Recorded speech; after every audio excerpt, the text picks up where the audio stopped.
Real Sociedad, Atlético de Madrid, Deportivo de La Coruña y Elche. Sí, ahora viene... ¡Uy, qué bonito! Fidel, pelota para Florin Andone. Se la lleva Andone.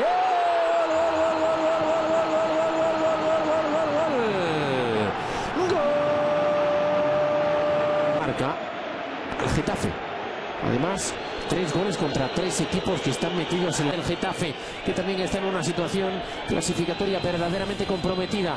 Ahí viene a Babá, deja Babá, Álvaro Vázquez la pone en profundidad para Sarabia, metiendo el centro en propia portería. En propia portería acaba de marcar Federico.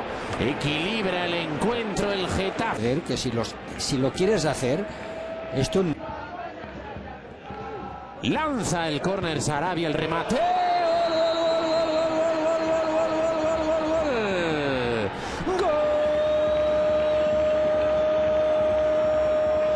Bueno, se pierden las marcas, las referencias.